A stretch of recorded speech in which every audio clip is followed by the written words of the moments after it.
I'm going to teach you how to make a gluten-free dessert. It's a chocolate ganache pie. So I'm actually making this for my dad. He requested it. He's not a dessert person, but he loves this ganache pie. So first you got to make the crust. It's really super easy. So you just want to make sure that you have some cooking spray, whatever you want. I use the coconut oil because I like it. It's kind of like the thing that's in style right now, but yeah, I like it. So I just spray your pan. You need like a 9-inch pie pan, preferably one of these that non-stick. I just like it better for the crust. So the crust is basically just almond flour. I like the Bob's Red Mill because I know that it's certified gluten-free for me, which I kind of need. So it's 1.5 cups of that. So you're just gonna pour it in there. The actual recipe recommends 3 tablespoons of coconut oil. I don't have coconut oil. I probably should, but what I'm gonna use is just straight up butter. It works fine. So I just melt it. It doesn't tell you to do this, but I just melt it and then I just measure it out. I actually find that you need more than 3 tablespoons, if I'm being honest. I found in the past that I did 3 tablespoons and it didn't quite bind it the way that I wanted it to. So yeah, so we'll do just a little bit more of that. And then after you do that, you're gonna want some sugar, 2 tablespoons of sugar. So you really can use any sugar that you want. You can use white sugar if you want, or you could use, I guess, a sweetener if you felt like it. I personally really like coconut sugar. It's a little bit like brown sugar, but it's got more of the consistency of white sugar. It's a little grainier. Anyway, I really like it. It looks like that. And sometimes if you use it, it will give your crust like a bit more of like a brown appearance, which I kind of like. So what is this? Is that a tablespoon? Nope, that's a 1/2 tablespoon, Kelly. Failure. Try again. Get it right.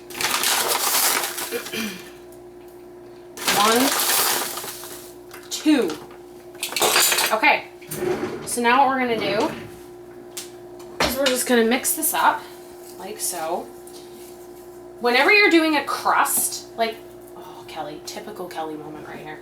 Whenever you're doing a crust for like a pie or like a cheesecake, if you're using graham crackers, anything like that, you want to make sure that you have enough butter or oil in there that you can feel that the crust is kind of going to stick to the bottom a little bit, but you don't want so much that it's going to be soggy. I've had this happen in the past where I put way too much butter in something and it literally just melted through the bottom of the cheesecake pan and caused a fire in the bottom of my oven. That was a great day.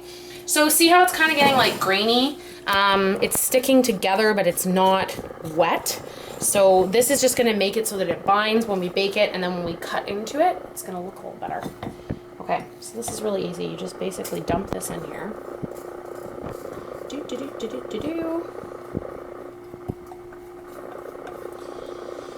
And then you can use your hands if you want, or you can use a ramekin to make it even. I'm going to use, I'm going to make a mess, but you'll find that when I'm in the kitchen, I make just such a mess. I'm not the cleanest cook in the world. I'm trying to get better at that, but still. We have our talents in some areas, not the other ones. Alex is laughing behind the camera because he knows it's true. So you're just going to want to flatten this out like so and make a crust.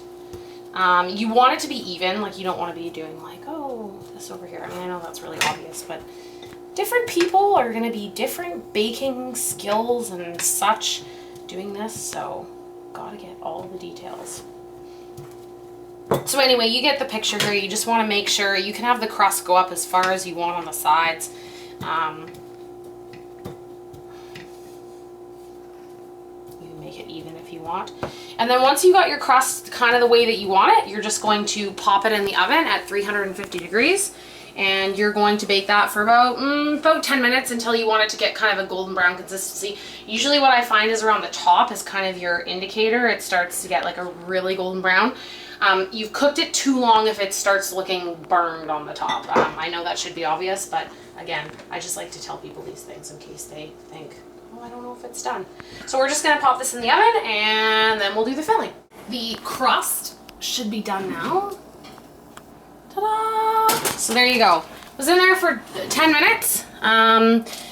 Different ovens are going to vary.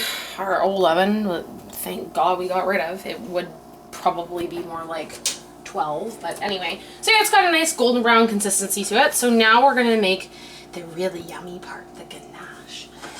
So you just need a medium-sized saucepan. You're gonna turn your element on to medium.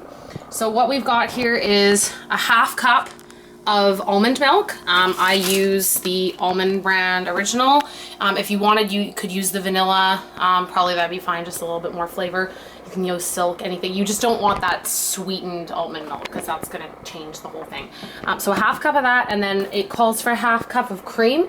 So today I used the table cream. You can use whipping cream if you want it to be super creamy and rich, or if you wanted it to be lighter, you could probably use like 1/2 and 1/2. So I kind of went somewhere in the middle. And then you want 2 cups of dark chocolate chips. So we just buy the Chip-Its. They're good. You could use semi-sweet if you want, but dark chocolate has that like chocolate. So yeah, so 1/2 cup of almond milk, 1/2 cup of cream. You're just gonna put it into the saucepan. And then you're going to add your 2 cups of chocolate chips. And this is something you don't want to walk away from this. A lot of people might say, oh, I'll just wait for a little while for it to melt. You definitely want to watch it, and you want to stir it consistently so that the chocolate chips melt evenly and nothing sticks to the pan. So we're just gonna wait till it melts. So as you can see, it's starting to melt. Don't be alarmed by this chunk of crap. It is all gonna come together and make ganache. It's just the chocolate chips kind of chunk together in your whisk. Just make sure you're stirring really slowly because I have a tendency to kind of spaz out and have it go everywhere. So you just have to be patient with it. Just whisk it lightly, and it will start to thicken and it will start to melt. Okay, so here is your beautiful dark chocolate ganache. So as you can see, it's not it's pretty saucy. It's not like thick, or I mean, it's got a thickened appearance, but yeah, that's how it is supposed to be. So it's going to set in the fridge. So once it's all, you just want to make sure those chunks are out of there. I always just check because I mean, you know, it would be fine, but it'd be a little weird if somebody's, you know, having their rich, sultry ganache and they get a big chunk of chocolate chip. They'd be like, oh. I wouldn't mind.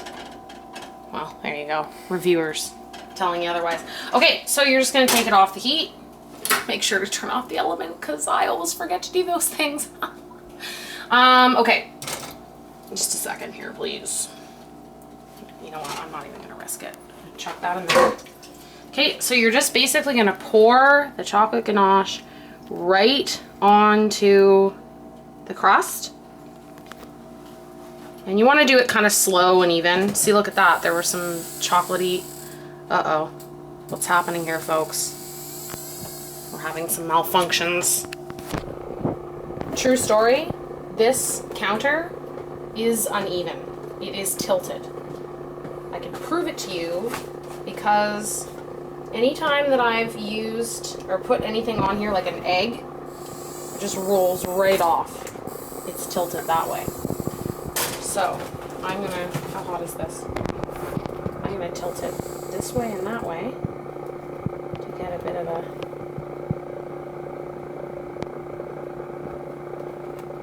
so it's gonna have some dribble to it, but that's okay. Just want to get it even. Okay, so now we're just going to pop it into the fridge. So that's going to sit in there and set for about 2 to 4 hours. So make sure if you're making a ganache day of, like I am, that you give yourself lots of time to let it set. Making it super easy, 20 minutes, 25 minutes, but setting is the most important part. So there's your chocolate ganache. In the end, we're going to, you can sprinkle some cocoa powder on there or some icing sugar. Yeah, that's chocolate ganache. So let's be serious. We just made a chocolate ganache pie and there's a pan with chocolate in it. So clearly, what's the best part of making these desserts? Oh yeah. Probably doesn't fit in my macros today, but sometimes you just gotta have chocolate. Gosh, but I failed. The birthday person is right over there drinking wine instead. So here's my brother. He is consuming the ganache. So, tell me, what do you think? Does it work out? Kids, dude. I'm eating. It's so delicious and nutritious. So here's the real after the effects of. Okay, so we have a winning Hang on. review. Okay. Let's get my final. You have to sing Vincero. Vinzero! Yeah, Beavis just sang a song. I sang one too, but That's how you should have you know, reacted. I'll try again next time. I've been like, All of her desserts are really good. Yeah. That's Okay. probably one of her better ones. Ganache? Oh yeah. No. Perfection scenes just for YouTube. You see? Eating it very attractively as well. That's good. Thank you, brother, for giving your critique on the ganache. And, oh my God. And then that happened. You're going on YouTube, just so you know. I would like to give thanks to the following people. I have to do a copyright. Wishful Chef for your ganache recipe. Thank you so much.